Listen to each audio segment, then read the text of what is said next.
Chaque journée internationale représente une occasion d'informer le public sur des thèmes liés à des enjeux fondamentaux.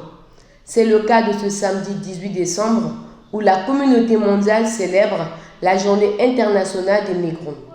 Une journée proclamée par l'Organisation des Nations Unies le 4 décembre 2000 dans le but de dissiper les préjugés sur les migrants et de sensibiliser l'opinion à leur contribution dans les domaines économiques, culturels et sociaux au profit tant de leur pays d'origine que de leur pays de destination.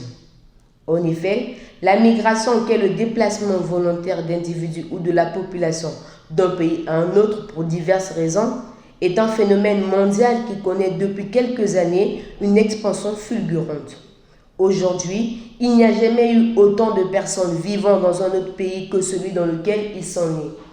Selon les statistiques de l'Organisation des Nations Unies datant de 2020, 280 millions de personnes seraient des migrants internationaux, soit 3,6% de la population mondiale.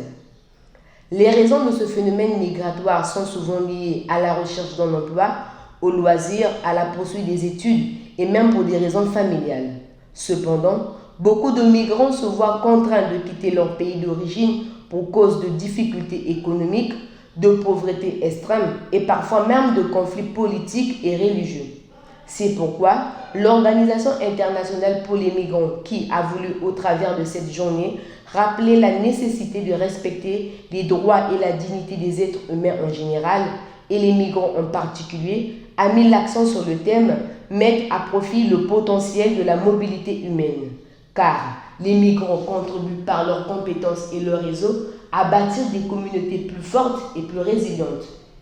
En République du Congo, la plupart des migrants qui viennent de l'Afrique de l'Ouest, de la RDC, de l'Asie et d'ailleurs vivent dans des situations légales, parfois même illégales. Mais ces derniers contribuent fortement au développement économique et social du pays.